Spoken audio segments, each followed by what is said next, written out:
Basura, iyan ang tingin mo sa 10 taong sakripisyo ko habang nilulustay mo ang yaman natin sa kandungan ng iba. Sa gabing inakala kong ipagdiriwang ang aming pag-ibig, sumalubong ang mapait na katotohanan, ninakaw ang aking formularyo at tinapon ako na parang basahan. Ngunit hindi ako mananatiling biktima. Mula sa alikabok ng inyong kasakiman, babangon ako at ipapalasap ang halimuyak ng aking paghihiganti. Handa na ba kayong harapin ang karma? Basura, iyan ang tingin mo sa 10 taong sakripisyo ko habang nilulustay mo ang yaman natin sa kandungan ng iba. Sa gabing inakala kong ipagdiriwang ang aming pag-ibig, sumalubong ang mapait na katotohanan, ninakaw ang aking formularyo at tinapon ako na parang basahan. Ngunit hindi ako mananatiling biktima. Mula sa alikabok ng inyong kasakiman, babangon ako at ipapalasap ang halimuyak ng aking paghihiganti. Handa na ba kayong harapin ang karma? Bakit ba nag-aalala ka pa sa babaeng yon, David? She is nothing but a glorified maid in this house. Isang utusang amoy sibuyas at piniritong isda na nag-ilusyong maging senyora ng pamamahay na ito. Ang mga salitang yon ay tumagos sa manipis na awang ng pinto ng aklatan, kasing talim ng patalim, na direktang ibinaon sa dibdib ni Elena. Nakatayo siya sa madilim na pasilyo, hawak sa panginginig niyang kanang kamay ang isang maliit at magarbong kahon na naglalaman ng pinakadalisay na sampagwita extract. Ito sana ang sorpresa niya para sa kanilang ika-10 anibersaryo. Isang katas ng pagmamahal na pinaghirapan niyang buuin sa loob ng maraming buwan. Ngunit sa kanyang kaliwang kamay, mas mahigpit ang kanyang hawak sa isang brown folder na nakuha niya kanina lamang mula sa ibabaw ng mesa ng kanyang asawa. Ang mga mata niya ay nakapako pa rin sa pahina ng rehistro na naglalaman ng formularyo ng kanyang yumaong lola. Ang nakasulat sa ilalim bilang nag-iisang lumikha at nagmamay-ari ng formula ay hindi ang kanyang pangalan. Nakasulat doon, sa malalaki at matatapang na letra, ang pangalang Stella Velasquez. Tila pinipiga ang lalamunan ni Elena. Hindi siya makahinga. Ang bawat pagtibok ng kanyang puso ay tila pagpukpok ng martilyo sa kanyang sentido. Sa loob ng 10 taon, isinuko niya ang kanyang mga pangarap, ang kanyang kabataan, at ang natatanging pamana ng kanyang pamilya upang iahon ang bumabagsak na kumpanya ni David. Naging alipin siya ng sarili niyang asawa at naging sunod-sunuran sa kalupitan ng kanyang biyenan. At ito ang igaganti sa kanya? Isang lantarang pagnanakaw ng kanyang pagkatao? Ma, relax lang kayo. Narinig niya ang pamilyar na boses ni David, ang boses na nagpakilig sa kanya noong sila ay nasa kolehiyo pa, na ngayon ay puno ng panlalamig at pagkasuklam. Alam mo naman kung bakit kailangan pa natin siyang tiisin ng ilang buwan, hindi ba? The mass production manual is not yet finished. She is the only one who knows the exact heating temperature at kung paano tamang patuyuin ang mga bulaklak. Pagkatapos niyang isulat iyon, she is out. Ipapatapon ko siya pabalik sa probinsya kung saan siya nababagay. She is just a tool, Ma. Si Stella ang tunay na mukha at utak ng brand natin ngayon. Isang malutong at malanding tawanan ng isang nakababatang babae ang umalingaw-ngaw sa loob ng silid. Si Stella, ang sikat na modelo, at tinaguri ang musa ng bagong linya ng pabango ng kanilang kumpanya. Ang babaeng palaging sinasabi ni David na isa lamang katrabaho at walang dapat ipag-alala, si Elena. Sa sobrang panlalamig ng mga daliri ni Elena, hindi niya namalayang dahan-dahang dumulas ang magarbong kahon mula sa kanyang pagkakahawak. Bumagsak ito sa matigas na sahig ng pasilyo na nagdulot ng pagkabasag ng mamahaling salamin sa loob nito. Ang tunog ng pagkadurog ng babasagin ay sinabayan ng mabilis na pagkalat ng gintong likido sa marmol na sahig. Ang dalisay na halimuyak ng sampagita ay agad na pumuno sa hangin. Isang matamis at dalisay na amoy na kabaligtaran ng mapait, marumi at nakasusuklam na katotohanang kinakaharap niya. Ang pagkadurog ng salamin ay agad na umagaw sa atensyon ng mga tao sa loob ng aklatan. Biglang bumukas nang maluwag ang pinto. Bumuhos ang nakakabulag na liwanag mula sa silid, na tuwirang tumama sa namumutlang mukha ni Elena at sa mga luhang tahimik ngunit walang patid na umaagos sa kanyang mga pisngi. Nakaluhod siya ngayon sa sahig. Nanginginig ang mga kamay na sinusubukang pulutin ang mga basag na piraso ng bote. Tila pilit binubuo ang sarili niyang nawasak na dignidad habang patuloy na sinusugatan ng mga bubog ang kanyang mga daliri. Nakatayo sa pintuan si Doña Carmen. Tiningnan ng matandang babae ang nakakalat na pabango at ang dugo ang kamay ng kanyang manugang. Sa halip na magulat o makaramdam ng hiya sa pagkahuli sa kanilang pagtataksil, isang mabagal at pilyang nangiti ang gumuhit sa mga labi ng biyenan. Isang nangiti ng tagumpay na tila nagsasabing nakuha na nila ang lahat at wala na siyang magagawa pa. Sumilip mula sa likuran ng matanda ang figura ni David na ang braso ay mahigpit na nakapulupot sa baywang ni Stella. Sa gitna ng nakalulunod na amoy ng sampagita at ng malamig na titig ng mga halimaw na sumira sa kanyang buhay, isang katanungan ang paulit-ulit na sumisigaw sa nanlulumong isipan ni Elena. Kung ang pag-ibig ay isang pag-aalay ng sarili, paano ko babawiin ang kaluluwa kong matagal na nilang inangkin at tinapakan? Tila tumigil ang pag-ikot ng mundo ni Elena habang nakatitig sa mapang-utyang na ngiti ni Doña Carmen. Ang mga patak ng dugong nagmumula sa kanyang nasugatang mga daliri ay humahalo sa natapong esensya ng sampagwita. Lumilikha ng isang larawan ng wasak na pag-ibig sa malamig na sahig. Dahan-dahan siyang tumayo. Walang luhang bumagsak, walang sigaw ng pagwawala. Ang matinding sakit ay nag-iwan ng nakabibinging katahimikan sa kanyang isipan, isang pamamanhid na naging tanging sandata niya upang makahakbang palayo sa mga matang sumusuri sa kanyang pagiging miserable. Huwag kang mag-inarte dyan, Elena. At lalong huwag mong idrama ang mga bubog na yan sa pamamahay ko. Matalim na wika ni Doña Carmen habang inaayos ang mamahaling balabal sa kanyang balikat. Kung tutuusin, utang na loob mo pa sa pamilyang ito kung bakit nakatikim ka ng masarap na buhay.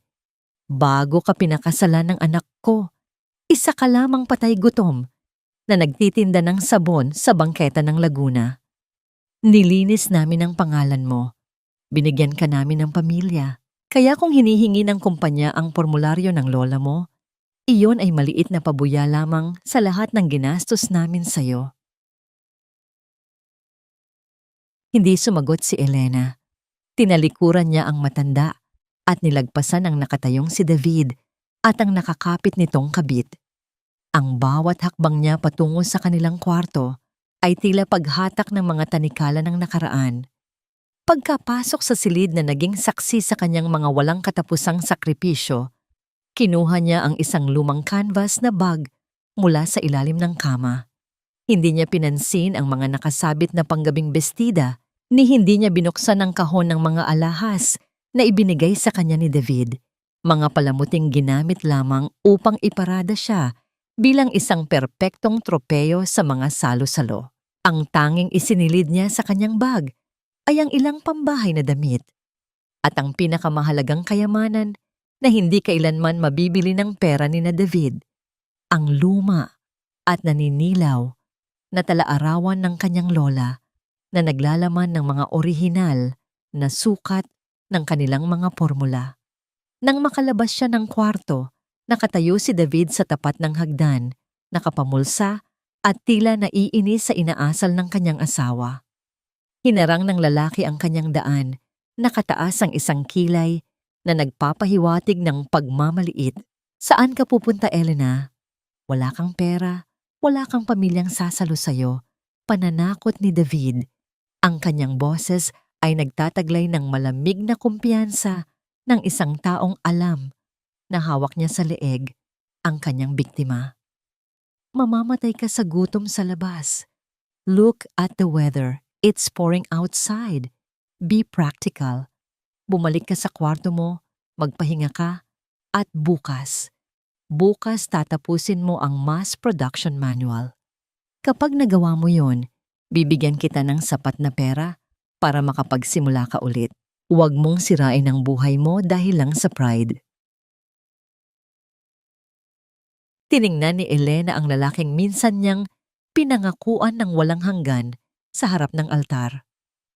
Ang mukhang iyon ay dating nagbibigay sa kanya ng lakas, ngunit ngayon, wala siyang makita kundi ang pagiging sakim at makasarili nito. Dahan-dahan, itinaas ni Elena ang kanyang kaliwang kamay.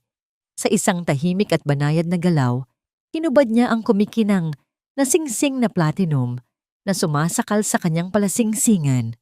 Ramdam niya ang malamig na pagkawala ng metal sa kanyang balat, kasabay ng tuluyang pagpuknat ng 10 taong ilusyon. Nang makababa siya sa huling baitang at makarating sa tapat ng pintuan, huminto siya sa harap ng isang makintab na basurahan na gawa sa bakal. Maingat niyang ipinatong ang singsing sa mismong ibabaw ng takip nito. Ang metal ay lumikha ng isang mahinang kalansing na umalingaw-ngaw sa tahimik na pasilyo. Ito lang ang tanging basurang itatapon ko ngayon, David. Malamig ngunit matatag na sambit ni Elena. Hindi na siya lumingon pa. Binuksan niya ang mabigat na pinto at sinalubong ang galit na buhos ng ulan sa labas. Ang malamig na tubig ay agad na bumalot sa kanyang katawan. Nilalamon ang init ng kanyang balat at hinuhugasan ang mga natuyong dugo sa kanyang mga daliri. Sa bawat hakbang niya palayo, sa mataas na tarangkahan ng mansyon, nararamdaman niya ang matinding bigat ng kawalan, ngunit may kasama rin itong kakaibang ginhawa. Wala na ang mga tanikala. Habang naglalakad sa madilim at binabahang kalsada, naramdaman niya ang panginginig ng kanyang telepono sa loob ng kanyang bulsa. Kinuha niya ito at sinilip ang screen sa ilalim ng aandap-andap na ilaw ng poste. Isang mensahe mula sa isang hindi kilalang numero ang naghihintay sa kanya. Ang mga salita ay maikli, ngunit tila may kakaibang haplos sa kanyang sugatang puso. Huwag kang susuko, Elena. Kumunot ang kanyang noo. Ang mga luha ay malayang humahalo sa mga patak ng ulan sa kanyang mukha. Sino ang nakakaalam ng kanyang pag-alis? Bago pa man niya mapag-isipan kung sino ang nagpadala ng misteryosong mensahe, isang malakas na liwanag ang biglang sumaksak sa dilim. Isang malaking sasakyan ang biglang lumiko at huminto sa kanyang harapan. Halos sumadsad ang mga gulong nito sa basang aspalto. Ang nakakabinging ugong ng busina nito ay bumiyak sa ingay ng malakas na ulan. At ang nakakabulag na liwanag ng headlight ng sasakyan ay tuwirang tumama sa kanyang luhaang mukha. Pilit na ipinipikit ang kanyang mga mata habang naghihintay kung anong bagong panganib ang paparating. Ang pinakamabigat na hakbang para sa isang taong nawalan ng lahat ay hindi ang pag-alis, kundi ang pagbabalik sa simula ng walang bitbit kundi ang sariling kahihiyan. Matapos ang mahabang pag-andar ng pampasaherong sasakyang nagmagandang loob na magsakay sa kanya mula sa nakakapasong lamig ng kalsada, natagpuan ni Elena ang kanyang sarili na nakatayo sa tapat ng isang lumang bahay na gawa sa kahoy sa bayan ng San Pablo, Laguna. Ang mga patak ng ulan ay patuloy na humahampas sa kalawanging yero ng bubong, isang magaspang na himig na matagal na niyang kinalimutan noong siya ay nakakulong sa tahimik at malamig na mansyon. Dahan-dahan niyang inangat ang kanyang nanginginig na kamay at inilapat sa sinaunang pinto. Hindi nagtagal, bumukas ito at iniluwa ang pamilyar na mukha ni Tita Rosa. Ang matanda ay may bitbit na maliit na gasera.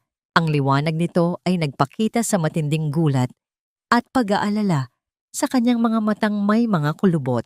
Walang salitang namutawi mula sa mga labi ng matanda.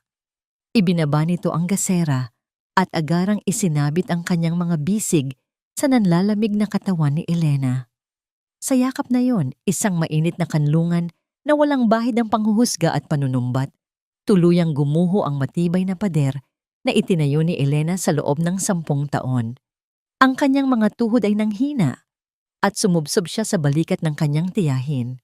Ang kanyang pag-iyak ay tahimik, ngunit sinasabayan ng matinding panginginig ng kanyang mga balikat.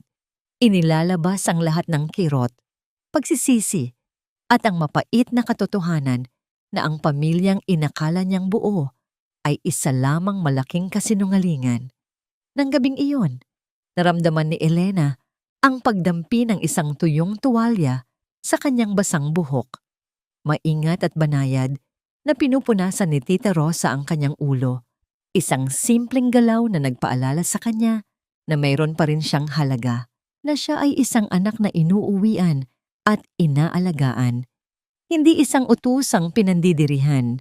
Kinabukasan, sinalubong si Elena ng amoy ng damping lupa at malamig na simoy ng hangin. Lumabas siya sa likod bahay at tinitigan ang lumang paggawaan ng pabango ng kanilang pamilya.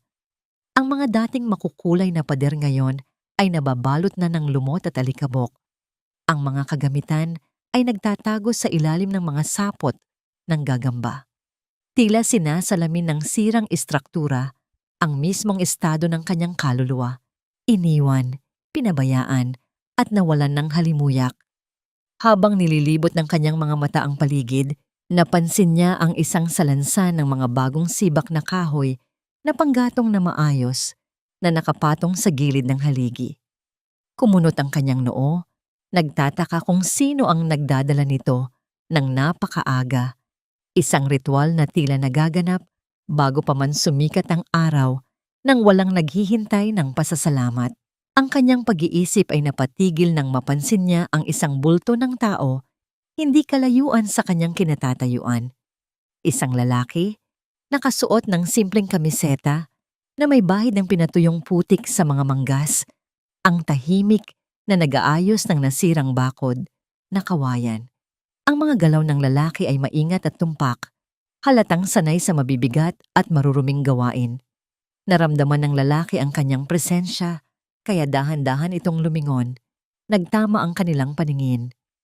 Si Gabriel, wala itong bakas ng pag-uusisa, panghuhusga, o awa sa kanyang mga mata. Isang seryosong mukha lamang na may malalim at kalmadong aura. Hindi ito ngumiti o nagtanong kung bakit namamaga ang kanyang mga mata. Sa halip, nagbigay lamang ito ng isang banayad at magalang na tango bago muling ibinalik ang atensyon sa pagtatali ng kawayan. Ang katahimikang yon ay nagbigay kay Elena ng kakaibang kapayapaan. Naramdaman niyang hindi niya kailangang magpaliwanag o magpanggap sa harap ng lalaking ito. Sa pagnanais na ilihis ang kanyang isipan sa nag-uumapaw na lungkot, sinimulan ni Elena na linisin ang isang bahagi ng maalikabok na bodega. Binuksan niya ang isang lumang baul kung saan itinatago ang mga lumang kasangkapan ng kanyang pamilya. Habang inililipat ang mga naninilaw na papel at basag na garapon, isang pamilyar na amoy ng luma at tuyong bulaklak ang umangat sa hangin. Sa kailaliman, sa ilalim ng mga pahina ng isang lumang ledger na puno ng alikabok, nakita niya ang isang makapal na sobre na may selyong kandila. Kinuha niya ito at nang mabasa niya ang pangalan na maingat na nakasulat sa labas nito, biglang nanlamig ang kanyang mga daliri. Ito ay isang liham na naiwan ng kanyang yumaong ina na hindi kailanman naipadala. Ang mga mata niya ay nanlaki at ang kanyang paghinga ay bumilis habang tinititigan ang pangalang maayos na nakaguhit sa naninilaw na papel. Ang sulat ng pag-ibig at pamana ay hindi nakapangalan sa kanya, kundi nakasulat ang buong pangalan ni David. Ang mga matutulis na salita ni Doña Carmen ay patuloy na sumusugat sa kanyang diwa kahit sa kalaliman ng gabi. Sa kanyang panaginip, ang mga mapanlait na kataga ay tila naging mga baging na may tinik na pumupulupot sa kanyang lalamunan. Walang silbi, hampas lupa, isang pabigat na nabubuhay dahil sa utang na loob. Ang mga boses na ito ay nag-aagawan sa loob ng kanyang isipan, pumipigil sa hangin na makapasok sa kanyang mga baga. Nagising si Elena, na basang-basa ng malamig na pawis, ang kanyang paghinga ay mabilis, mabigat, at tila nakikipagbuno sa isang kalabang hindi niya makita. Ang kadiliman ng kwarto ay tila nagbabanta, kaya't pinilit niyang bumangon upang takasan ang mga multo ng kanyang kahapon. Sa pagnanais na patahanin ang nagwawalang kaba sa kanyang dibdib, nagtungo siya sa maalikabok na gawaan sa likod bahay. Naisip niya na marahil kung ibabalik niya ang kanyang mga kamay sa paghahalo ng mga esensya ng bulaklak, muling babalik ang kanyang kapayapaan. Kumuha siya ng ilang natuyong talulot at sinubukan itong ilagay sa isang maliit na bote ng langis. Ngunit habang hawak niya ang ipit, ang kanyang mga kamay ay nagsimulang manginig ng walang kontrol. Ang maliit at basyong bote ay dumulas mula sa kanyang mga daliri. Ang pagbagsak at paggulong nito sa magaspang na sahig na gawa sa kahoy ay lumikha ng isang malungkot at guwang na himig. Isang tunog na tila sumasalamin sa kanyang pagkabigo at kawalan ng silbi. Napaupo si Elena sa isang sulok, niyakap ang kanyang mga tuhod at tahimik na umiyak. Naniniwala siyang baka nga tama ang kanyang mga umabuso, na wala na siyang kakayahan, na ang kanyang mga kamay ay tuluyan ng nawalan ng salamangka. Sa gitna ng kanyang pagkasira, isang tahimik na figura ang dahan-dahang lumapit sa balkonahe ng gawaan. Si Gabriel, walang biglaang galaw na maaring makagulat sa kanya, walang mga salitang puno ng awa na lalo lamang magpapabigat sa kanyang pakiramdam. Tahimik at maingat nitong ipinatong ang isang bagong luto at magaspang na tasang yari sa luwad sa ibabaw ng lumang mesa. Umusok mula rito ang mainit na barako at sa tabi mismo ng tasa ay iniwan ng lalaki ang isang sariwa at buong bulaklak ng ilang-ilang.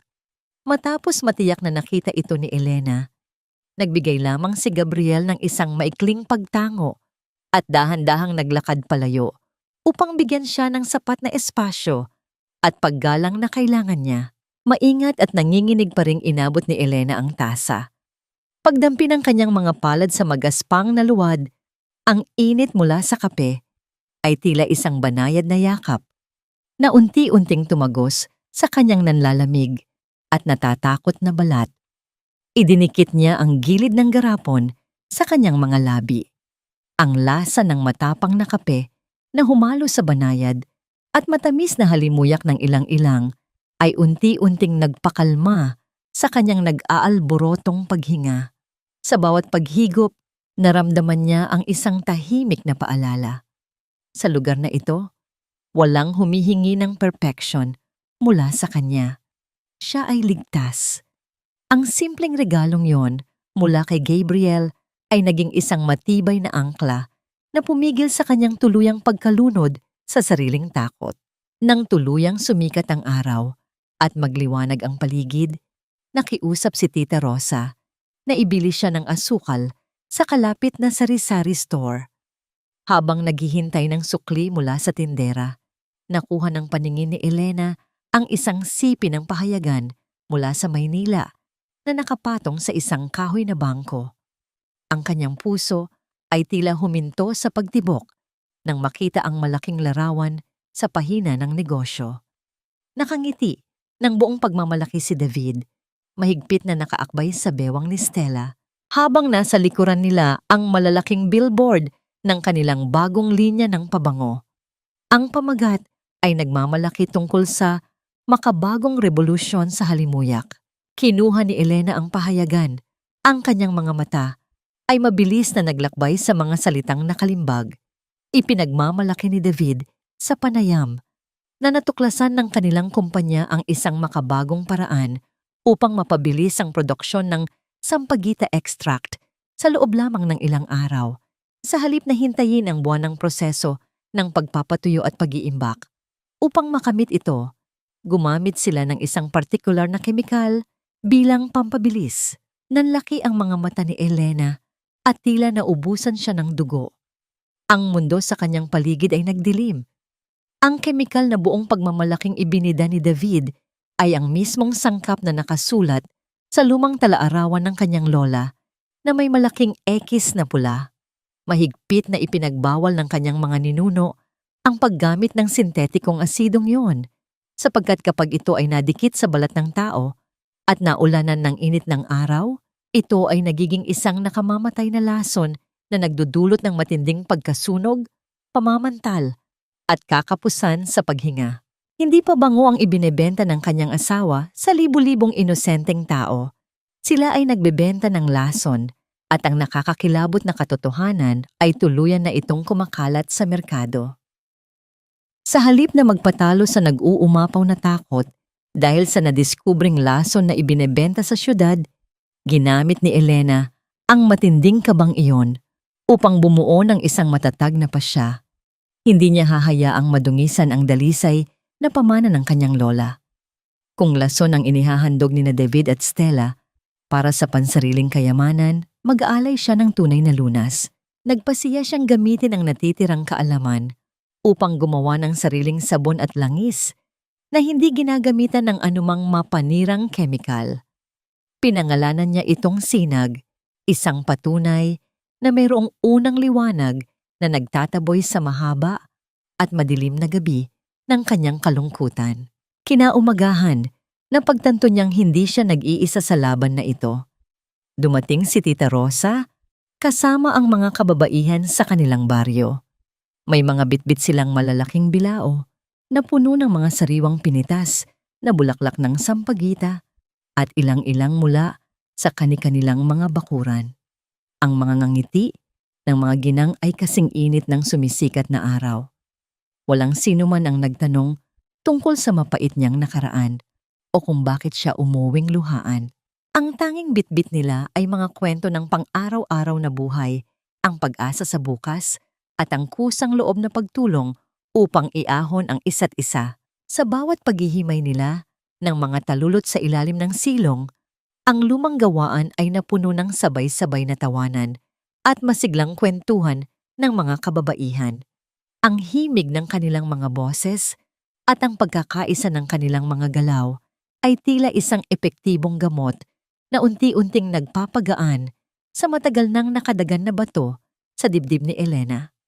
Pakiramdam niya, bumalik siya sa sinapupunan ng isang pamilyang tunay na nagpapahalaga sa kanya. Habang abala ang mga babae sa paghahalo at paghulma sa ibaba, tahimik na umakyat si Gabriel sa bubong ng lumang gawaan. Hindi siya nanggulo sa kwentuhan, ngunit ang kanyang presensya ay nagbigay ng matibay na haligi ng kaligtasan sa buong paligid. Bawat paghampas ng kanyang martilyo upang palitan ang mga kalawanging yero ay isang patunay ng kanyang tahimik na pangangalaga. Sinisiguro niyang hindi na muling mababasa ng ulan ang mga pangarap ni Elena. Nang makaramdam ng matinding init sa ilalim ng araw, bumaba ang lalaki upang magpunas ng pawis. Sinalubong siya ni Elena dala ang isang baso ng malamig na tubig. Nang iabot niya ito, bahagyang nagdikit ang kanilang mga daliri. Ang magaspang ngunit mainit na palad ni Gabriel ay nagpadala ng isang banayad na kuryente sa balat ni Elena, isang pakiramdam na matagal na niyang ibinaon sa limot. Nagtama ang kanilang mga paningin, isang tahimik na pagtingin na nagpapahiwatig ng malalim na pag-unawa at paggalang. Walang mapanlinlang na mga salita, walang hinihinging kapalit, tanging dalisay na pag-alalay lamang. Nang sumapit ang dapit hapon, matagumpay na nabuo ang pinakaunang batch ng mga sabon. Ang mainit na singaw mula sa mga kahoy na hulmahan ay nagdala ng dalisay at matamis na amoy ng sampagwita na mabilis na yumakap sa buong bakuran. Tinitigan ni Elena ang mga parisukat na sabon na may maingat na nakaukit na letrang S. Ito ang bunga ng kanyang sariling mga kamay, hindi na nakapangalan o pag-aari ni David, kundi patunay ng kanyang sariling pawis, luha at muling pagbangon. Ngunit ang kapayapaang iyon ay may nakatagong anino. Nang mag-uwian ang mga ginang at naiwang mag-isa si Elena upang ligpitin ang mga natirang kagamitan sa labas, nang tuluyang dumilim ang paligid, nakuha ng kanyang pansin ang figura ng isang lalaking nakasuot ng itim na sombrero. Ang lalaki ay tahimik na nagmamatyag mula sa kabilang kalsada. Bago pa man niya makilala ang mukha nito sa ilalim ng dilim, mabilis na tumalikod ang figura. Sumabay doon ang unti-unting paggapang ng isang pamilyar at makintab na itim na sasakyan sa tahimik na kalsada. Ang makapal at madilim na salamin nito ay nakataas. at ito ay mabagal na huminto sa mismong tapat ng kanilang bakod. Nagtatago sa kung sino mang mapanganib na nilalang ang nagmamasid sa kanyang bagong simula. Habang unti-unting nakakahanap ng kapayapaan si Elena sa probinsya, isang maitim at malapot na lason naman ang nagsisimulang gumapang sa makintab na palapag ng kumpanya ni David sa syudad. Sa loob ng magarbong opisina na binili, gamit ang ninakaw na formularyo, isang mainit na pagtatalo ang sumisira sa ilusyon ng tagumpay. Nakatayo si Stella sa harap ng malaking bintana, maarte at pilit na inaayos ang kanyang bagong biling diamanteng kwintas, habang si David ay galit na naglalakad nang pabalik-balik sa harap ng mesa nito. Ano bang pumasok sa isip mo at pinalitan mo ang supplier ng mga bulaklak nang hindi man lang sumasangguni sa akin? Bulyaw ni David. Ang kanyang boses ay nanginginig sa halong galit at kabaman. Alam mong hindi natin pwedeng gamitin ang chemical na yon bilang kapalit ng mga organikong sangkap. Binabalaan na tayo ng quality control na nagbabago ang amoy kapag tumagal ito sa balat. Inirapan lamang siya ni Stella, tila isang batang pinapagalitan sa pagbili ng maling candy. Huwag ka ngang masyadong nerbiyoso, David. Ano ba sa tingin mo ang mas mahalaga? Ang maghintay ng buwan-buwan bago tayo kumita tulad ng ginagawa ng tanga mong dating asawa? O ang magkaroon tayo ng sapat na pera para sa bago kong sports car? Besides, hindi naman malalaman ng mga tangang mamimili natin na pinalitan natin ang ingredients. Ang mahalaga, nakita nila ang mukha ko sa billboard at binili nila ang produkto. Negosyo ito, hindi charity ward. Bago pa man makasagot si David, bumukas ang pinto ng opisina. Pumasok si Doña Carmen, bitbit ang kanyang pang-araw-araw na kayabangan, ngunit ngayon ay may kasamang matalim na ngiti na pilit itinatago ang kaba. Naglakad siya palapit sa kanyang anak at mahinahong inihagod ang kamay sa balikat nito. Huwag mong bulyawan ang nobya mo, David. Tama si Stella. Kailangan natin ng mas mabilis na produksyon kung gusto nating mapanatili ang ating pamumuhay. Huwag mong sabihing nagpapaniwala ka pa rin sa mga makalumang pamahiin ng walang silbing si Elena. Iniwan natin siya para umunlad tayo, kaya huwag kang umaktong duwag. Ako ang bahala kung may magreklamo man. Subalit ang kapalaluan ng matanda ay mabilis na tinunaw ng isang kagyat at mabigat na katotohanan. Ang malakas at nagkukumahog na pagkatok mula sa labas ng pinto ay nagpatigil sa kanilang tatlo. Pumasok ang sekretarya ni David, namumutla at nanginginig ang buong katawan. Hindi ito makapagsalita ng maayos, kaya't inabot na lamang nito ang isang matigas at formal na folder. Nang buksan ito ni David, ang mga salitang nakalimbag sa papel ay tila mga asidong sumunog sa kanyang paningin. Ito ay isang opisyal na reklamo. Hindi basta-bastang reklamo mula sa ordinaryong mamimili, kundi nagmula sa isang napakayamang banyagang kliyente na dumalo sa kanilang grand launch. Ayon sa dokumento, matapos nitong gamitin ang bagong pabango, nakaranas ito ng matinding pamamantal, pangangati, at mga sugat na mistulang paso sa leeg. Ang mas malala, nakalagay sa liham na nakahanda silang magsampa ng kasong kriminal dahil sa paglalagay ng lason sa produktong ipinagbibili sa publiko. Bumagsak ang panga ni David. Sa isang iglap, nawala ang lahat ng kayabangan sa kanyang mukha. Lihim niyang ibinaling ang kanyang paningin sa isang madilim na sulok ng opisina. Sa lumang upuan, kung saan madalas na nakayuko at tahimik na nagtatrabaho si Elena noong mga panahong wala silang pera. Wala itong reklamo, hindi nang hihingi ng diamante. Inaalagaan ang bawat bulaklak tulad ng isang bata. Sa unang pagkakataon matapos ang ilang buwan, isang matinding alon ng pagsisisi at pagkaulila ang humampas sa kanyang malamig na dibdib. Nakaramdam siya ng malalim at madilim na kawalan, isang katotohanang hindi kayang takpan ng pinakamahal mang pabango. Ang katahimikan sa loob ng opisina ay biglang nabasag. Ang pulang ilaw sa ibabaw ng mesa ni David ay nagsimulang kumislap. Kasunod ng sunod-sunod na matinis at nakakabinging pagtunog ng telepono. Kinuha ng sekretarya ang tawag. Ang mukha nito ay lalong namutla. Sir, mula po sa Department of Health, pinapahinto na po nila ang operasyon ng factory habang hindi pa natatapos ang investigasyon. Ang tunog na yun ng telepono ay hindi lamang babala. Iyon ay ang mismong tunog ng kanilang simula patungo sa walang hanggang pagbagsak. Ang langit sa San Pablo ay mabilis na nagdilim. Ang mga puting ulap ay kinain ng mabigat at kulay abong mga kaulapan na nagbabanta ng isang malakas na pagbuhos.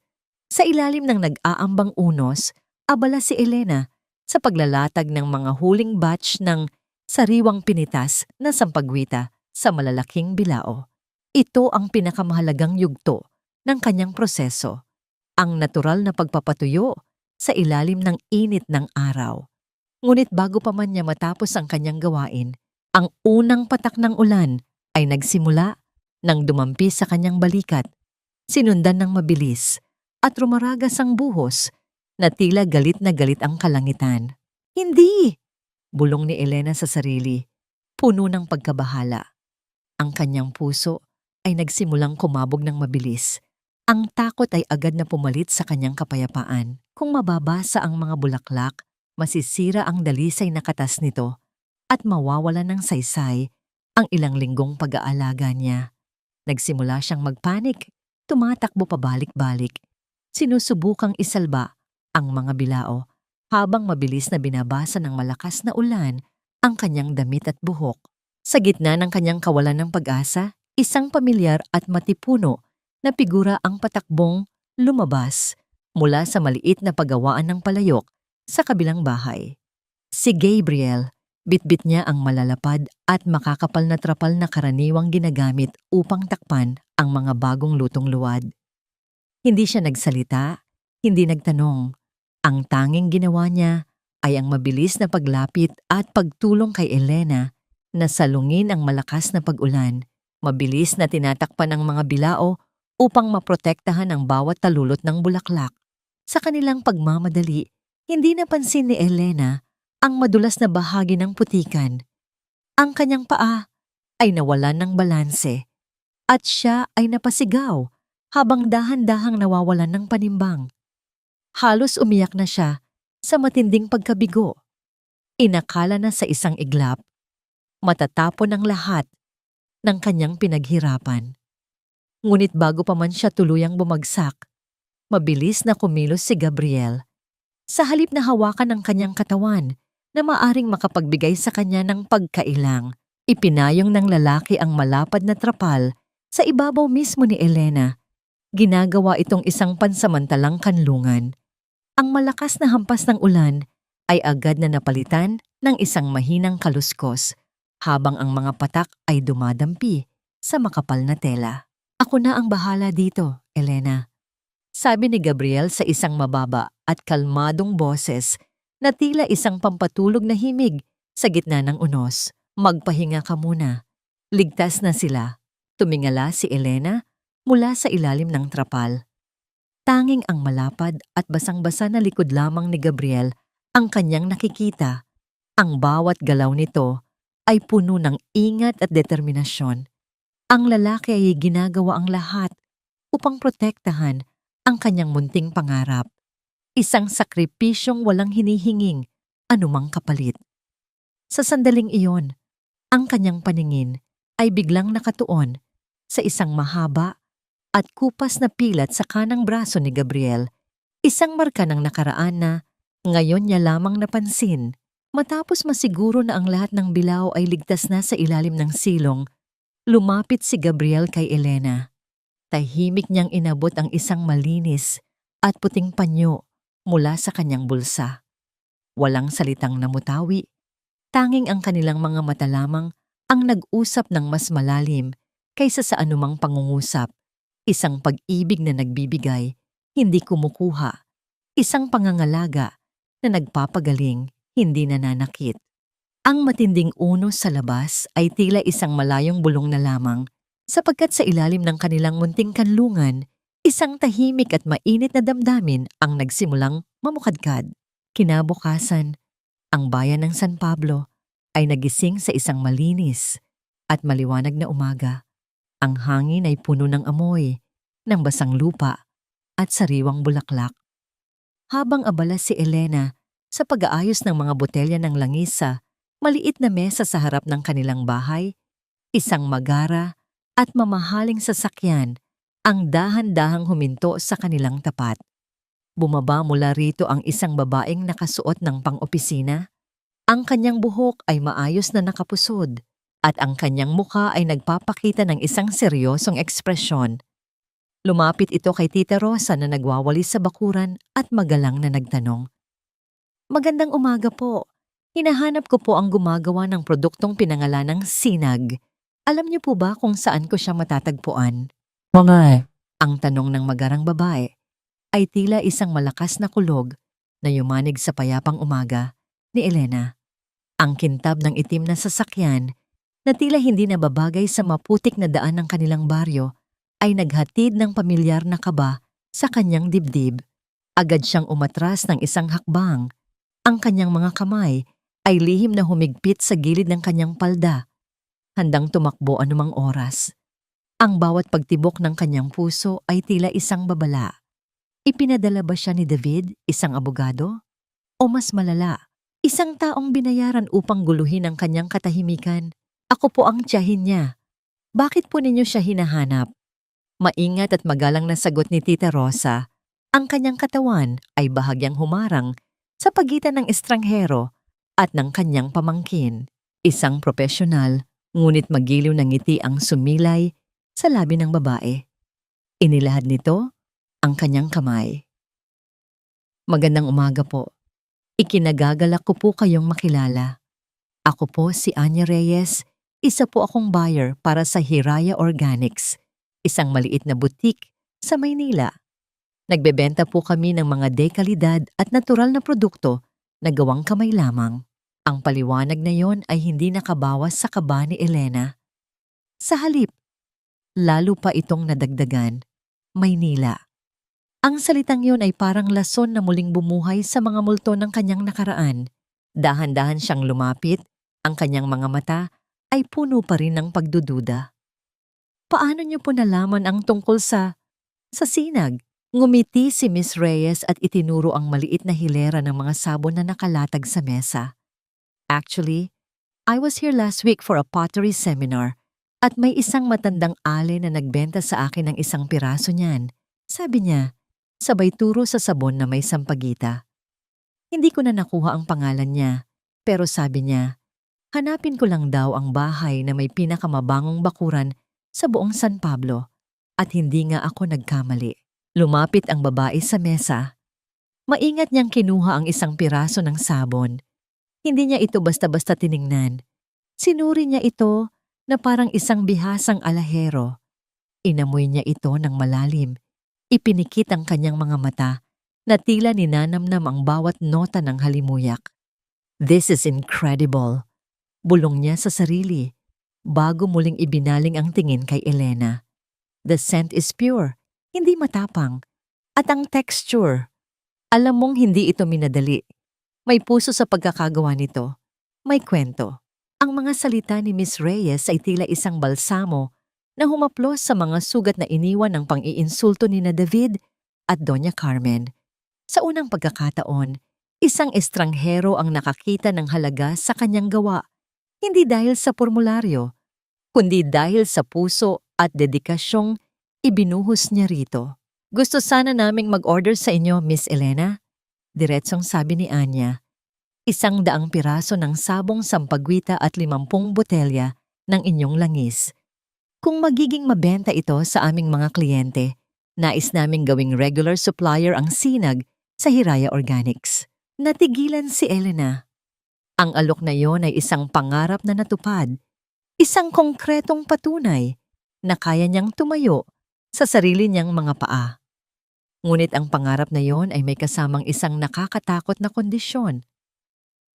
Ang pagbabalik sa Maynila. Ang Maynila. Ang syudad na yon ay hindi lamang isang lugar para sa kanya. Ito ay isang malawak na sementeryo ng kanyang mga pangarap, isang palasyo ng kasinungalingan kung saan siya ay ginawang alipin. Napansin ni Anya ang biglaang pagbabago sa ekspresyon ni Elena, ang pagkawala ng kislap sa kanyang mga mata. May problema po ba? Wala po. Nabigla lang po ako. Pilit nang ngumiti si Elena.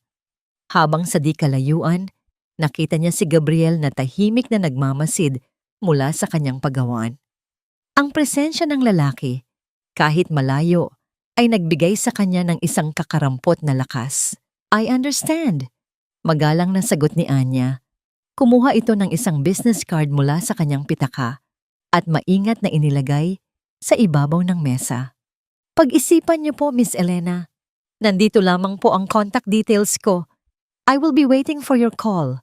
Pero sana po, makapagdesisyon kayo sa lalong madaling panahon. Ang alok ko po ay tatagal lamang sa loob ng 48 oras.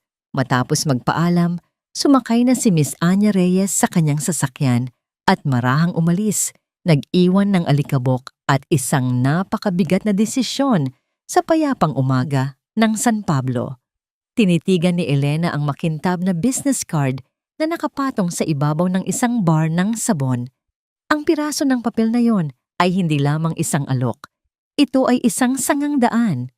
Mananatili ba siya sa kaligtasan ng Laguna, kung saan unti-unti niyang binubuo muli ang kanyang sarili, o haharapin niya ang mga demonyo ng Maynila upang tuluyang bawiin ang kinabukasang ninakaw mula sa kanya?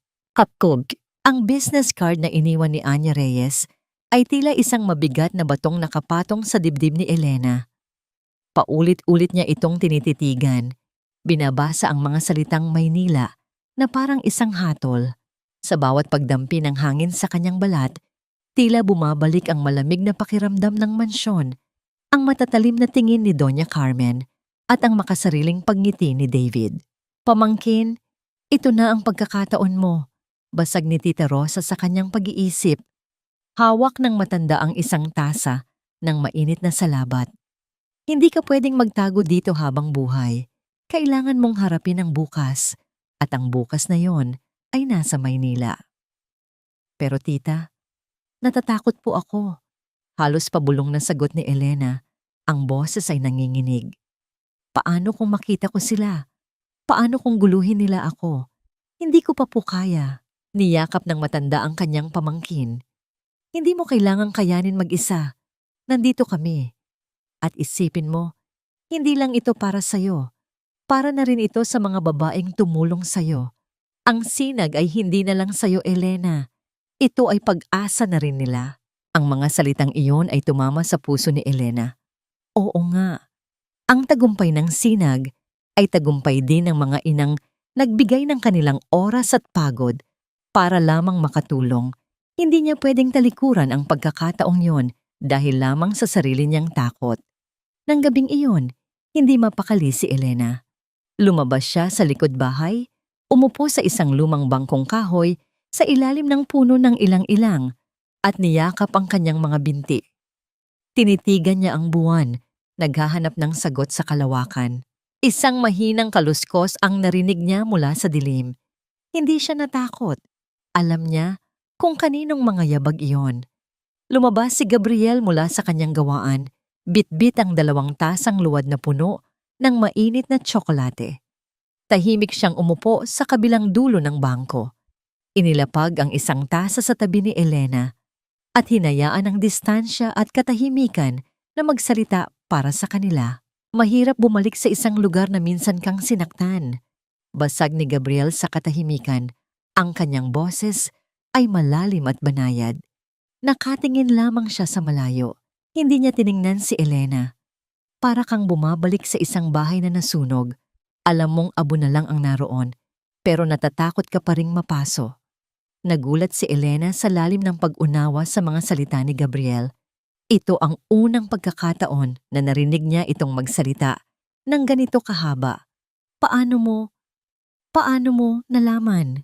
Hindi sumagot si Gabriel sa tanong niya. Sa halip, dahan-dahan niyang itinaas ang kanyang kanang braso, ipinapakita ang mahabang pilat na nakita ni Elena noong umuulan.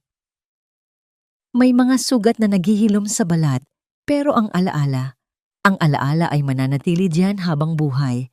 Pero hindi ibig sabihin noon, hahayaan na lang nating diktahan ng alaala ang buong buhay natin. Tiningnan ni Elena ang lalaki. Sa ilalim ng liwanag ng buwan, nakita niya ang lungkot sa mga mata nito.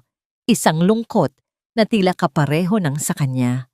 Naramdaman niya ang isang koneksyon na higit pa sa pagkakaibigan. Ang takot, Elena, ay parang anino. Habang tumatakbo ka palayo, lalo ka lang niyang hinahabol. Pero kapag huminto ka at hinarap mo siya, doon mo mapagtatanto na wala pala siyang kapangyarihan sa'yo kapag nakaharap ka sa liwanag. Ang mga salitang yun ni Gabriel ay tila isang susi na nagbukas sa nakakandadong pinto ng kanyang puso. Tama siya. Kailangan na niyang huminto sa pagtakbo. Kinabukasan, bago pa man tumilaok ang mga manok, gising na si Elena. Puno ng determinasyon, kinuha niya ang business card ni Anya Reyes at ang kanyang lumang telepono. Naglakad siya patungo sa pinakamataas na bahagi ng kanilang baryo kung saan malakas ang signal. Nanginginig ang kanyang mga daliri habang pinipindot ang mga numero. Huminga siya ng malalim, pinikit ang kanyang mga mata at inalala ang mga salita ni Gabriel. "Hello, Miss Anya." Si Elena po ito ng sinag. Nagsimula siya. Ang kanyang boses ay mahina sa simula, ngunit unti-unting lumalakas sa bawat salita. "Gusto ko po sanang sabihin na tinatanggap ko po ang alok ninyo." Isang nakakabinging katahimikan ang sumunod sa kabilang linya. At pagkatapos, ang masayang boses ni Anya. "Wonderful! Hihintayin ka namin sa Maynila, Elena. Handa ka na ba?" Napatingin si Elena sa papasikat na araw. Ang mga unang sinag nito ay dahan-dahang nagtataboy sa dilim. Isang maliit, ngunit matatag na ngiti ang gumuhit sa kanyang mga labi. Hindi pa siya handa, pero gagawin niya ang lahat para maging handa. "Opo, Miss Anya, papunta na po ako." Ang paglalakbay pabalik sa Maynila ay isang tahimik na pakikipaglaban sa loob ng isipan ni Elena. Sa bawat pag-ikot ng gulong ng bus, tila isang gulong din ng mga alaala ang umiikot sa kanyang utak. Ang matatamis na simula ng kanilang pag-iibigan ni David, ang mga pangakong binitiwan sa ilalim ng mga bituin, at ang unti-unting paglamig ng kanilang pagsasama na nauwi sa isang malagim na pagtataksil. Pinilit niyang ituon ang kanyang atensyon sa labas ng bintana, sa mga nagdaraang tanawin, ngunit kahit ang mga puno at bukirin ay tila nagkakaroon ng mukha ng kanyang mga kaaway.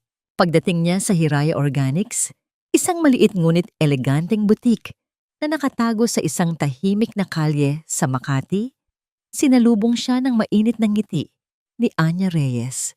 Ang loob ng tindahan ay puno ng amoy ng mga pinatuyong halaman, beeswax at iba't ibang uri ng natural na langis. Hindi ito katulad ng malamig at artipisyal na bango sa opisina ni David. Dito, ang bawat produkto ay tila may kaluluwa. "Welcome to Hiraya, Elena," bati ni Anya. "I'm so glad you made it." Ipinakita ni Anya kay Elena ang isang maliit na espasyo sa likod ng tindahan kung saan niya maaaring i-display ang kanyang mga produkto. Habang maingat na inaayos ni Elena ang bawat piraso ng sabon at bote ng langis, isang pamilyar na boses ng babae mula sa labas ang nagpatigil sa kanyang paghinga. "Anya, darling, I heard you have a new supplier. I'm so excited to see what you've got." Nanigas si Elena sa kanyang kinatatayuan.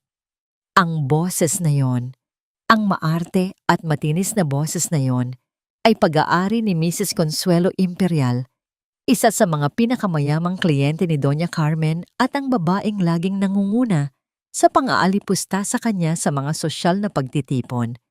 Siya ang dating tumawag sa kanya na ang amoy kusinang asawa ni David. Gusto niyang magtago sa ilalim ng mesa, ngunit huli na ang lahat. Pumasok si Mrs. Imperial sa butik. Ang kanyang mga alahas ay kumikinang na parang mga bituin sa kalangitan. Agad na napunta ang kanyang tingin sa bagong display. Lumapit ito, kinuha ang isang bote ng langis ng sinag at inamoy. This is divine. Napaka-authentic ng amoy. Hindi katulad ng pabango ni na David na amoy chemical at nakaka-allergy. In fact, I was one of the first to complain. My skin broke out in rashes. Deklara ng matandang sosyalera, walang kamalay-malay sa kung sino ang nasa kanyang harapan. It's a new brand from Laguna, Mrs. Imperial. It's called Sinag. Magalang na paliwanag ni Anya. Sinag? What a beautiful name. The ray of light. Puri ng ginang. I'll take 10 bottles of this oil and 20 bars of this soap. I will give them to my friends. They need to know that there is a better and safer alternative to that fraudulent brand. Habang nagsusulat ng tseke si Mrs. Imperial, napatingin ito kay Elena. Kumunot ang noo nito. Tila pilit na inaalala kung saan niya nakita ang mukha ni Elena. Have we met before, Hija? You look vaguely familiar. Bago pa man makasagot si Elena, inunahan na siya ni Anya. She is the creator of Sinag, Mrs. Imperial. Ang may-ari ng napakagandang halimuyak na hawak ninyo. Nanlaki ang mga mata ni Mrs. Imperial. Tiningnan niya si Elena mula ulo hanggang paa. Pagkatapos ay muli niyang tiningnan ang produkto. Isang mabagal na ngiti ng pagkamangha at paghanga ang gumuhit sa kanyang labi. Well, I'll be damned, bulong niya. Ang dating amoy kusina ay isa na palang henyo sa paggawa ng pabango. The world is indeed full of surprises. Congratulations, Hija. You deserve all the success. Matapos umalis ng matandang ginang, napasandal si Elena sa pader. Ang kanyang mga tuhod ay nanginginig sa halong takot at tuwa. Ang babaeng minsan nang dumurog sa kanyang pagkatao ay siya ngayong naging unang suki niya sa Maynila. Isang matamis at nakakatawang kabalintunaan. Ngunit ang maliit na tagumpay na yon ay mabilis na nabahira ng panibagong panganib. Nang papalabas na si Elena ng butik ng gabing iyon, isang itim na van na walang plaka ang biglang huminto sa kanyang harapan. Bumukas ang pinto nito at dalawang malalaking lalaki na nakamaskara ang mabilis na bumaba. Bago pa man siya makasigaw, tinakpan na ng isang panyo na may matapang na amoy ang kanyang ilong at bibig. Ang huling imahe na nakita ni Elena bago siya tuluyang lamunin ng dilim ay ang isang pamilyar na pilat sa braso ng isa sa mga lalaki. Isang pilat na katulad ng pilat na minsan na niyang nakita sa braso ni Gabriel. Ang unang gumising kay Elena ay hindi liwanag, kundi ang amoy ng alikabok at nabubulok na kahoy. Dahan-dahan niyang iminulat ang kanyang mga mata. Ang kanyang ulo ay kumikirot na parang pinupukpok ng martilyo. Nakaupo siya sa isang marupok na silya sa gitna ng isang abandonadong bodega. Ang kanyang mga kamay at paa ay mahigpit na nakatali. Ang tanging liwanag ay nagmumula sa isang maliit at maruming bintana sa itaas na nagpapakita ng mga lumulutang na alikabok sa hangin. Gising na pala ang ating prinsesa. Isang pamilyar at nakasusuklam na boses ang bumasag sa katahimikan. Mula sa isang madilim na sulok, lumabas si David. Ngunit hindi ito ang David na makisig at puno ng kayabangan na kilala niya. Ang kanyang damit ay gusot, ang kanyang buhok ay magulo, at may malalalim na itim na bilog sa ilalim ng kanyang mga mata. Mukha siyang isang taong ilang araw nang hindi natutulog. Isang taong hinahabol ng sarili niyang mga demonyo. David, anong ibig sabihin nito? Pakawalan mo ako. Sigaw ni Elena, ngunit ang kanyang boses ay garalgal at mahina. Isang mapait na tawa ang kumawala mula sa lalamunan ni David. Lumapit ito kay Elena. Ang kanyang mga mata ay nagnininga sa galit at desperasyon. Pakawalan. Matapos mo kaming sirain, alam mo ba kung anong ginawa mo? Dahil sa pag-alis mo, dahil sa katigasan ng ulo mo, bumagsak ang kumpanya. Sinuspende ng DOH ang aming lisensya. At ngayon, pati ang mga dati naming kliyente ay lumilipat na sayo. Sayo. Dumura si David sa sahig, malapit sa paanan ni Elena. Kailangan kita. Kailangan ko ang mga kamay mo. Kailangan kong malaman ang eksaktong proseso ng pag-iimbak na wala sa tala-arawan ng lola mo. Ang sikretong iyon. Ituturo mo sa akin iyon, Elena, sa ayaw at sa gusto mo. Hinding-hindi ko ibibigay sa iyo, David. Matapang na sagot ni Elena, kahit na ang takot ay gumagapang na sa kanyang buong katawan. Kahit patayin mo pa ako. Patayin? Muling tumawa si David. Hindi kita papatayin. Masyadong madali iyon. Pero sisiguraduhin kong magmamakaawa kang sana mamatay ka na lang. Mula sa likuran ni David, lumabas ang dalawang lalaking dumukot sa kanya. Inalis nila ang kanilang mga maskara. Ang mga mukha nila ay hindi pamilyar kay Elena. Maliban sa isang bagay, ang pilat sa braso ng isa sa kanila. Ang pilat na nakita niya kay Gabriel, pero hindi. Imposible. Ang pilat na ito ay mas bago, mas magaspang, at ang lalaking ito ay mas matangkad kaysa kay Gabriel. Ang isipan ni Elena ay naguluhan. Sino ang lalaking ito? At bakit may kapareho siyang marka? Ang mga tanong na yon ay mabilis na napalitan ng matinding takot nang iabot ng lalaking may pilat ang isang telepono kay David. Pinindot ni David ang isang numero at itinapat ang screen sa mukha ni Elena. Isang live video ang tumambad sa kanya. Ang kamera ay nanginginig. Kinukunan ng isang pamilyar na bahay sa Laguna. Ang lumang bahay ng kanyang tita Rosa. Pamilyar ba, mahal ko? Tanong ni David na may ngiting demonyo. May mga tauhan ako dyan ngayon. Isang maling galaw mo lang, isang maling sagot. At ang susunod na makikita mo ay ang pag-aapoy ng buong kabahayan na yon, kasama ang matanda mong tiyahin sa loob. Ang dugo ni Elena ay tila nagyelo. Ang hangin ay naubos sa kanyang mga baga. Ang lahat ng tapang na inipon niya ay biglang naglaho na parang bula. Pwede niyang isakripisyo ang sarili niya, pero hindi ang nag-iisang taong kumalinga sa kanya. Ang kanyang tita Rosa. Tumingin siya sa mga mata ni David. Ang mga mata ng isang halimaw na walang kaluluwa. Ang kanyang mga luha ay nagsimulang mamuo. Huwag, parang awa mo na, David. Huwag mo siyang sasaktan. Good. Gumisi si David. Itinago niya ang telepono. Ngayon, mag-usap tayo. Sabihin mo sa akin ang lahat ng gusto kong malaman. Simulan natin sa kung paano mo pinapanatili ang halimuyak ng ilang-ilang nang hindi ito nagiging maasim pagkatapos ng isang linggo. Habang nakatali sa silya at pinipiga para sa kanyang kaalaman, isang pangalan lamang ang paulit-ulit na sinisigaw ng isipan ni Elena. Gabriel.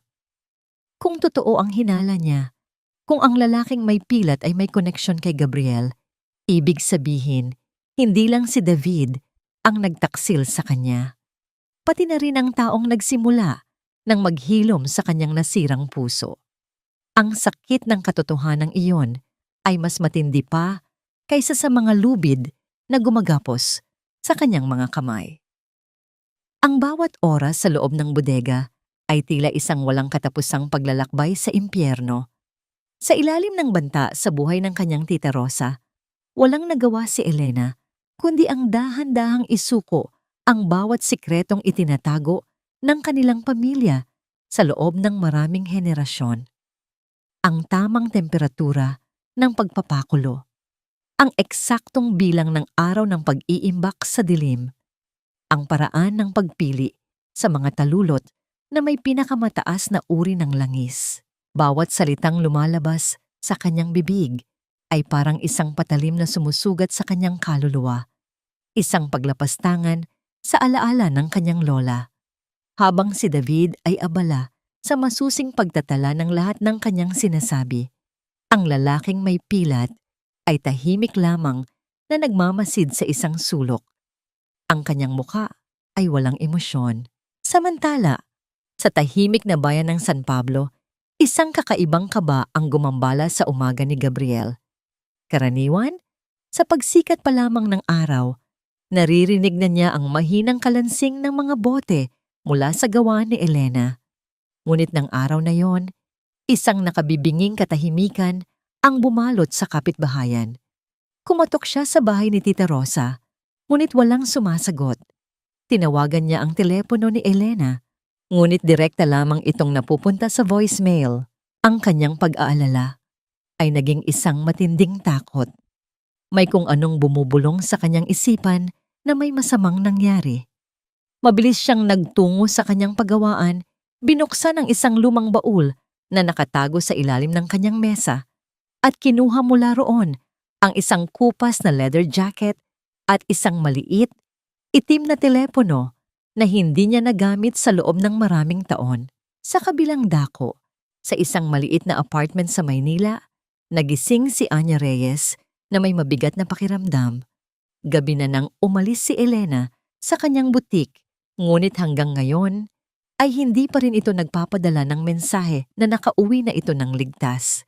Tinawagan niya ang numero ni Elena, ngunit walang sumasagot. Ang profesional na pag-aalala ni Anya ay mabilis na naging personal. Mayroon siyang naramdamang kakaiba sa enerhiya ni Elena, isang lungkot at takot na pilit nitong itinatago. Dahil sa matinding kaba, ginawa ni Anya ang isang bagay na hindi niya karaniwang ginagawa. Ginamit niya ang kanyang mga koneksyon upang subaybayan ang huling lokasyon ng signal ng telepono ni Elena. Ang resulta ay nagpadala ng malamig na kilabot sa kanyang buong katawan. Ang huling signal ay hindi nagmula sa terminal ng bus o sa isang hotel. Ito ay nagmula sa isang abandonadong distrito ng mga bodega sa labas ng syudad, isang lugar na kilala sa mga ilegal na transaksyon at karahasan. Hindi na nag-aksaya ng panahon si Anya. Alam niyang hindi niya ito kayang mag-isa. Mabilis niyang hinanap sa kanyang mga kontak ang isang numero na matagal na niyang hindi tinatawagan, isang numero na pag-aari ng isang taong nangako sa kanya ng tulong sakaling kailanganin niya. Ang numerong yon ay pag-aari kay Gabriel. Nang matanggap ni Gabriel ang tawag ni Anya at marinig ang tungkol sa huling lokasyon ni Elena, ang kanyang kalmadong disposisyon ay agad na naglaho. Isang matalim at mapanganib na kislap ang gumuhit sa kanyang mga mata. Huwag kang gagawa ng kahit ano. Huwag kang tatawag ng pulis. Hintayin mo ako dyan. Malamig niyang utos bago ibaba ang telepono. Bumalik si Gabriel sa kanyang baul at kinuha mula sa ilalim nito ang isang susi ng isang malaki at matulin na motorsiklo. Habang palabas siya ng kanyang bahay, nasalubong niya si Tita Rosa na may bitbit na bayong. Gabriel, iho, nakita mo ba si Elena? Hindi pa siya umuuwi. Kinakabahan na ako. Tinitigan ni Gabriel ang nag-aalalang mukha ng matanda. Alam niyang hindi niya pwedeng sabihin ang katotohanan. Huwag po kayong mag-alala, tita. May pinuntahan lang po siya sa kabilang bayan. Ako na po ang susundo sa kanya. Sa bodega, matapos makuha ang lahat ng impormasyon, ngumisi si David. Salamat sa kooperasyon mo, Elena. Ngayon, wala ka ng silbi sa akin. Inutusan niya ang dalawang lalaki. Itali niyo siyang mabuti. Aalis na tayo. Sunugin niyo ang buong lugar na ito para walang ebidensya. Nanlaki ang mga mata ni Elena. Akala niya, pakakawalan na siya. Ngunit ang kasakiman ni David ay walang hanggan. Habang itinatali ng lalaking may pilat ang kanyang mga kamay sa likod ng silya, dahan-dahan itong yumuko at bumulong sa kanyang tainga, isang boses na halos hindi marinig. Ang pilat ay isang paalala. Hindi lahat ng sugat ay naghihilom sa parehong paraan. Tiwala. Bago pa man maintindihan ni Elena ang kahulugan ng mga salitang iyon, umalis na ang lalaki. Nagsimula ng buhusan ng gasolina ng kanyang kasama ang mga sahig na kahoy. Iniwan nilang mag-isa si Elena sa gitna ng bodega, nakatali at walang magawa. Habang ang matapang na amoy ng gasolina ay unti-unting pumupuno sa hangin. Sa labas, isang posporo ang sinindihan. Mamatay ka na, kasama ng iyong mga pangarap, Elena. Diyan ka nararapat, sa gitna ng mga abo at dumi. Ang mga huling salita ni David ay tila isang sumpa na naiwan sa malamig at malansang hangin ng bodega. Narinig ni Elena ang malakas na pag-andar ng sasakyan palayo. Kasunod ang isang nakakapanindig balahibong katahimikan, ngunit ang katahimikang yon ay hindi nagtagal. Mula sa ilalim ng pintuan, isang mapusyaw na kulay kahel na liwanag ang nagsimulang gumapang, kasabay ng mabagal at nakasusuklam na amoy ng nasusunog na kahoy na humahalo sa singaw ng gasolina. Ang init ay dahan-dahang gumagapang sa kanyang balat, isang malupit na yakap na kasing pait ng mga dating pangako ng kanyang asawa. Sa bawat paghinga ni Elena, ang usok ay pumasok sa kanyang mga baga na nagdudulot ng matinding pagkasakal at pananakit ng kanyang lalamunan. Ang iron niya ng kanyang buhay ay tumama sa kanya ng husto. Siya na gumugol ng maraming taon sa paglikha ng mga halimuyak na nagbibigay buhay ay ngayon ay mamamatay sa gitna ng nakamamatay na usok. Sa gitna ng kanyang desperasyon, naalala niya ang bulong ng lalaking may pilat. Tiwala. Sa gitna ng takot, sinubukan niyang igalaw ang kanyang mga kamay. Nanlaki ang kanyang mga mata nang maramdaman niyang ang mga lubid na nakatali sa kanyang mga pulso ay hindi kasing higpit ng inaasahan. Ang lalaking may pilat. Sadyang hindi nito hinigpitan ang pagkakatali. Gamit ang natitira niyang lakas, pilit niyang iwinasiwas ang kanyang mga kamay hanggang sa maramdaman niyang lumuwag ang pagkakatali. Ngunit bago pa man niya tuluyang maalis ang mga gapos, isang malakas na pagbagsak ng bahagi ng kisame ang naganap sa kanyang harapan na nagpadala ng mga nagbabagang uling sa paligid. Sa labas ng nagbabagang gusali, ang katahimikan ng gabi ay biglang nabasag ng matinis na ugong ng isang mabilis na motorsiklo. Ang mga gulong nito ay humiyaw sa aspalto habang humihinto ito nang marahas sa tapat ng nag-aapoy na bodega. Mabilis na bumaba si Gabriel. Ang kanyang leather jacket ay tila isang baluti sa ilalim ng liwanag ng apoy. Ang kanyang mukha, na dati ay kalmado at banayad, ay ngayoy puno ng matinding galit at determinasyon. Elena! Isang sigaw na nagmula sa kailaliman ng kanyang kaluluwa ang umalingaw-ngaw sa paligid. Walang pag-aalinlangang sumugod si Gabriel patungo sa pintuan. Gamit ang kanyang buong bigat, sinalpok niya ang marupok at nasusunog na kahoy. Ang pinto ay nagbigay daan at sinalubong siya ng isang pader ng init at usok. Sa gitna ng malalabong anino, nakita niya si Elena, nakasalampak sa sahig, pilit na gumagapang palayo sa mga dila ng apoy na tila nagnanais na lamunin siya. Sa isang mabilis na galaw, binuhat ni Gabriel si Elena na parang isang mahalagang kayamanan. Ang init ay dumadampi sa kanyang balat. Ang usok ay bumabalot sa kanila. Ngunit wala siyang nararamdamang takot. Ang tanging mahalaga ay ang bigat ng babaeng nasa kanyang mga bisig. Nang makalabas sila sa nagbabagang bodega, agad silang dinaluhan ni Anya Reyes na kadarating lamang kasama ang tulong. Inihiga ni Gabriel si Elena sa damuhan, malayo sa panganib. Ang mukha ni Elena ay puno ng uling. Ang kanyang mga mata ay naniningkit dahil sa usok. Ngunit nang makita niya si Gabriel, isang mahinang hikbi ang kumawala sa kanyang mga labi. Hinawakan ni Gabriel ang kanyang mukha, ang kanyang mga kamay ay nanginginig sa takot na baka nawala ito sa kanya. Nandito na ako, Elena. Ligtas ka na. Bulong ni Gabriel. Ang kanyang boses ay nanginginig sa emosyon. Tumingin si Elena sa pilat sa braso ni Gabriel at pagkatapos ay sa nasusunog na bodega. Ang lalaking may pilat. David, kilala ka ba niya? Ang tanging naibulong ni Elena bago muling mawalan ng malay. Sa dilim ng gabi, habang ang apoy ay patuloy na lumalamon sa bodega, tumayo si Gabriel at tiningnan ang direksyong tinahak ni David.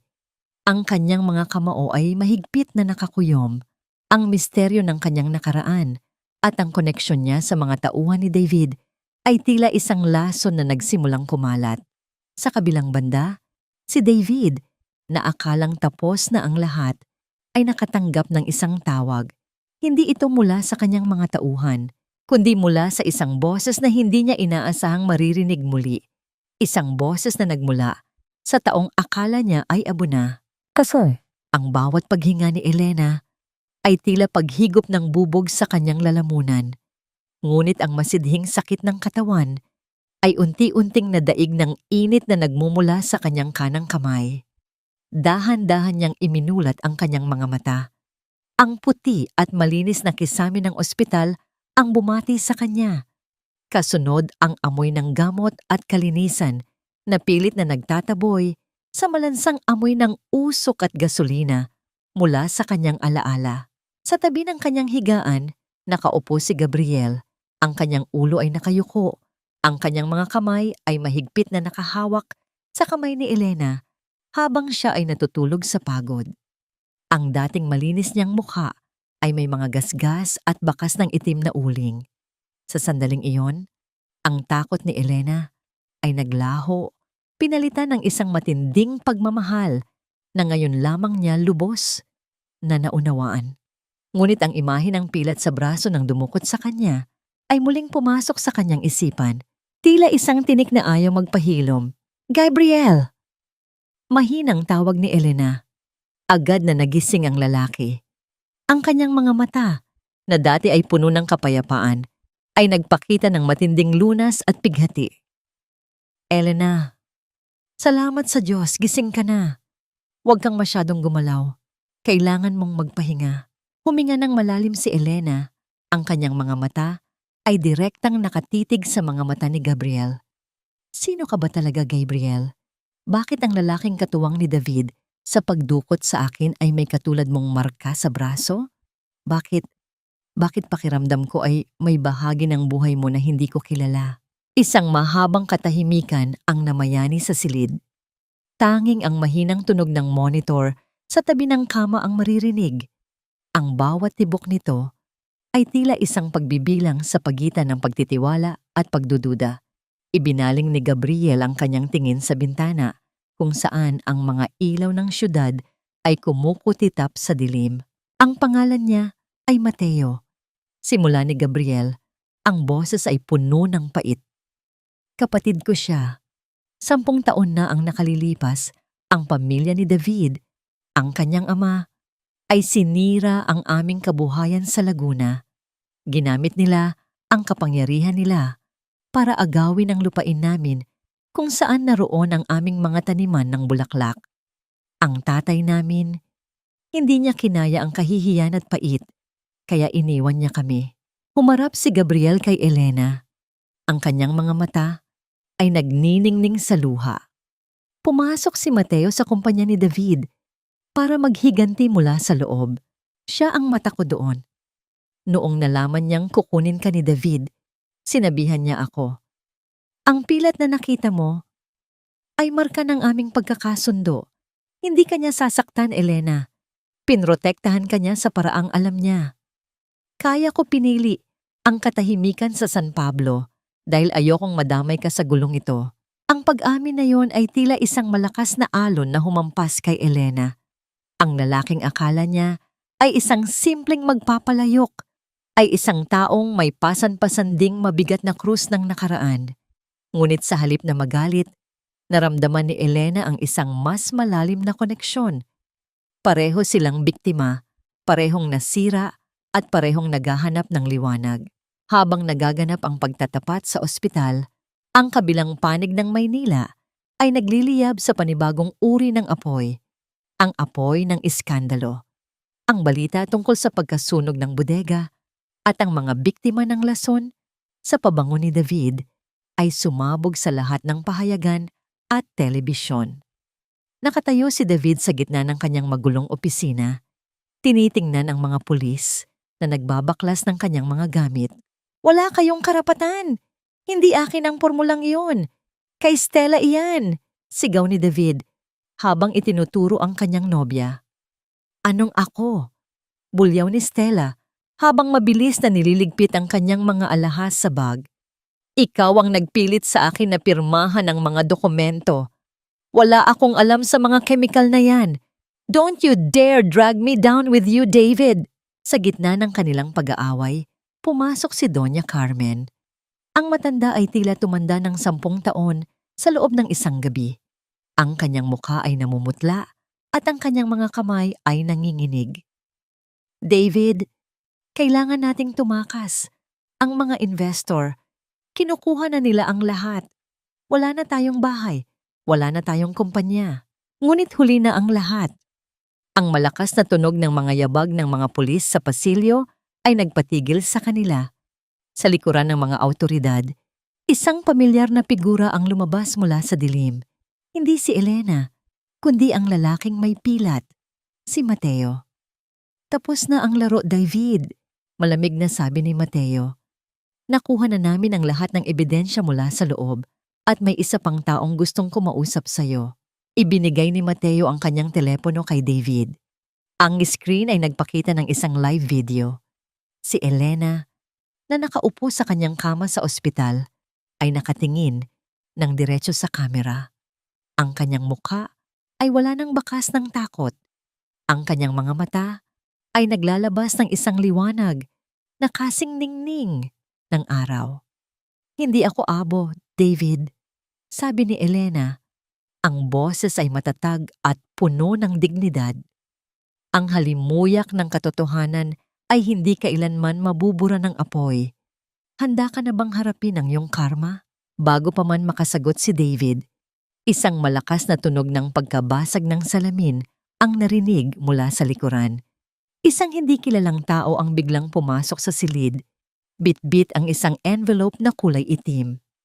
Ito ang huling piraso ng katotohanan, sabi ng estranghero, habang tinititigan si Doña Carmen na tila may malalim na kasalanan itong itinatago sa kanyang sariling anak.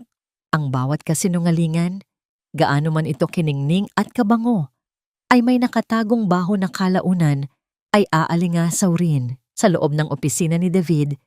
Ang itim na sobre na hawak ng isang hindi kilalang lalaki ay tila isang hatol ng kamatayan para sa dangal ni Doña Carmen. Dahan-dahan itong binuksan ni Mateo, at ang bawat pahinang inilalabas niya ay tila isang sampal ng katotohanan na nagpabagsak sa matanda sa kanyang kinauupuan. Hindi ka isang Doña Carmen. Malamig na simula ni Mateo habang ipinapakita ang mga lumang dokumento ng pag-aari. Ikaw ang dating labandera ng pamilya, ang lola ni Elena. Ninakaw mo ang mga unang formularyo at ang titulo ng lupain noong namatay ang mga magulang niya sa isang aksidente na ikaw rin ang may gawa. Lahat ng yaman ninyo, lahat ng pangalang ipinagmamalaki ninyo ay itinayo sa ibabaw ng mga bangkay at nakaw na pangarap.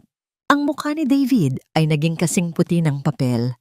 Tiningnan niya ang kanyang ina, naghahanap ng pagkakaila, ngunit ang tanging nakita niya ay ang panginginig ng mga labi nito at ang pag-iwas ng tingin.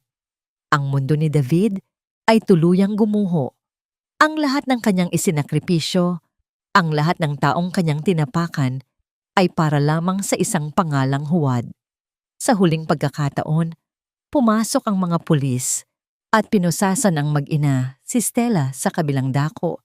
Ay mabilis na tumakas bitbit ang lahat ng maaari niyang nakawin, ngunit hinarang din siya ng mga awtoridad sa lobby. Ang haligi ng kanilang kasakiman ay tuluyan ng nagkapira-piraso. Isang buwan ang lumipas. Ang halimuyak ng Laguna ay tila naging mas matamis para kay Elena. Nakatayo siya sa gitna ng kanyang bagong pabrika ng sinag. Hindi na isang maliit na bodega, kundi isang maayos at malinis na gusali na nagbibigay ng trabaho sa halos lahat ng kababaihan sa kanilang bayan. Ang sinag ay naging simbolo ng katapatan at kalidad. Ang brand na pinipila-pila ng mga tao hindi dahil sa marketing, kundi dahil sa pagtitiwala. Habang maingat niyang sinusuri ang mga bagong botelya, naramdaman niya ang isang pamilyar na presensya sa kanyang likuran. Lumingon siya at nakita si Gabriel, nakasuot ng malinis na polo. Bit-bit ang isang maliit na basket ng mga pinakasariwang bulaklak ng sampagita. Ang kanyang mga mata ay wala na ng bakas ng bigat ng nakaraan. Tanging ang paghanga at pagmamahal na lamang ang nananatili doon. Handa ka na ba para sa ating pag-alis? Tanong ni Gabriel. Ang boses ay puno ng kagalakan. Hinihintay na tayo ni Tita Rosa para sa ating munting selebrasyon. Ngumiti si Elena, isang ngiti na nagmumula sa kailaliman ng kanyang pusong naghihilom na, "Sandali na lang, Gabriel. Gusto ko lang siguraduhin na ang batch na ito ay perpekto. Ito ang ihahandog natin sa puntod ng lola at ina ko." Lumapit si Gabriel at kinuha ang isa sa mga botelya. Inamoy niya ito at tumingin kay Elena. "Alam mo, ang pabangong ito ay katulad mo. Dumaan sa matinding init, piniga, at itinago sa dilim. Pero sa huli, ang tanging lumabas ay ang pinakadalisay at pinakamatamis na halimuyak. Ang halimuyak ng tagumpay." Naglakad silang magkasama palabas ng pabrika. Ang kanilang mga kamay ay magkahawak ng mahigpit. Sa di kalayuan, nakita nila si Mateo na nakasandal sa kanyang motorsiklo, binabantayan ang kapayapaan ng paligid. Ang hustisya ay nakamit na. Ang mga sugat ay naging mga peklat na lamang ng karunungan, at ang bukas ay kasing liwanag ng araw na sumisikat sa kabundukan ng Laguna. Habang papalubog ang araw, tumigil si Elena at lumingon sa kanyang pinagmulang bayan. Walang pait sa kanyang puso, tanging pasasalamat. Ang kanyang paglalakbay mula sa pagiging isang biktima tungo sa pagiging isang reyna ng sarili niyang kapalaran ay tapos na. Ngunit bago sila tuluyang makasakay sa sasakyan, isang maliit na bata ang lumapit sa kanya at nag-abot ng isang sobre. Isang sobre na walang sulat, kundi may laman na isang tuyong bulaklak ng ilang-ilang. Ang unang bulaklak na ibinigay sa kanya ni Gabriel noong mga panahong siya ay wasak pa. Tumingin siya kay Gabriel at sa kislap ng mga mata nito, alam niyang ang tunay na kwento ay nagsisimula pa lamang. Ang halimuyak ng Sampaguita sa bayan ng San Pablo ay tila naging mas malalim at mas matamis sa paglipas ng panahon. Sa bawat pag-ihip ng amihan, ang bango ng mga bulaklak ay hindi lamang paalala ng isang matagumpay na negosyo, kundi isang awit ng tagumpay ng isang kaluluwang minsang dinurog, ngunit piniling mabuhay at muling mamukadkad. Ang dating masukal at maalikabok na paggawaan ng pamilya ni Elena ay isa na ngayong masiglang sentro ng buhay, kung saan ang mga kababaihan ng baryo ay hindi lamang nagtatrabaho, kundi nagbabahagi rin ng kanilang mga pangarap at lakas sa isa't isa. Isang hapon, habang ang kulay kahel na sinag ng araw ay dahan-dahang humahalik sa mga talulot ng ilang-ilang, nagtungo si Elena sa sementeryo, dala ang isang maliit at kristal na botelya. Inilapag niya ito sa tabi ng puntod ng kanyang ina at lola. Sa loob ng botelyang iyon ay ang pinakadalisay na esensya ng sinag, ang pormulang binuo mula sa pag-ibig, katapatan, at kapayapaan. "Lola, inay, narito na po ang inyong pamana." Mahinang bulong ni Elena, ang kanyang boses ay kalmado at puno ng dignidad. Hindi na ito kailanman mananakaw o madudungisan ng kasakiman. Ang halimuyak nito ay mananatili hanggat may pusong marunong magmahal ng tunay. Sa kanyang pagtayo, naramdaman niya ang isang banayad na haplos ng hangin na tila isang sagot mula sa kabilang buhay. Napagtanto ni Elena na ang pagpapatawad ay hindi nangangahulugang kinalimutan na niya ang sakit na idinulot ni David at Doña Carmen. Ang pagpapatawad ay ang desisyon niyang pakawalan ng galit mula sa kanyang sariling dibdib upang hindi na siya muling maging bilanggo ng kanilang mga kasalanan. Narinig niya ang balita na si David ay nahaharap sa mahabang taon ng pagkakakulong, habang si Doña Carmen ay naiwang mag-isa sa isang maliit at madilim na silid, baon sa utang at kahihiyan. Wala siyang naramdamang tuwa sa kanilang pagbagsak, tanging isang malalim na pagtanggap na ang universo ay may sariling paraan ng pagtutuwid sa mga baluktot na landas. Naglalakad siya pabalik nang makita niya si Gabriel na naghihintay sa kanya sa bukana ng sementeryo. Nakasandal ang lalaki sa kanyang motorsiklo, ang kanyang muka ay maliwanag at payapa. Sa bawat hakbang ni Elena palapit sa kanya, nararamdaman niya ang matatag na pundasyon ng kanyang bagong buhay. Ang pag-ibig nila ni Gabriel ay hindi katulad ng isang mabilis at nakakalunod na unos. Ito ay katulad ng pagtubo ng isang halaman, mabagal, maingat, at nangangailangan ng araw-araw na pag-aalaga. Hinawakan ni Gabriel ang kanyang kamay. Ang kanilang mga daliri ay nagpulupot ng may matinding pagtitiwala. "Handa ka na bang umuwi?" tanong ni Gabriel. Ang kanyang mga mata ay nagniningning sa ilalim ng dapit hapon. "Handa na ako, Gabriel," sagot ni Elena. Dahil sa wakas, nahanap ko na ang tunay kong tahanan. Habang naglalakad silang magkasama, ang aral ng kanyang buhay ay malinaw na nakaukit sa kanyang isipan. Ang tunay na halaga ng isang tao ay hindi nasusukat sa ningning ng kanyang yaman o sa taas ng kanyang narating, kundi sa katapatan ng kanyang puso at sa tapang niyang bumangon mula sa sariling abo. Ang buhay ay parang isang pabango.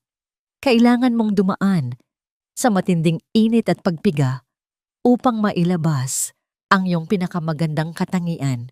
At sa huli, ang tanging mananatili ay ang halimuyak ng iyong pagkatao na hindi kailanman kukupas sa alaala ng mga taong iyong minahal. Tanto,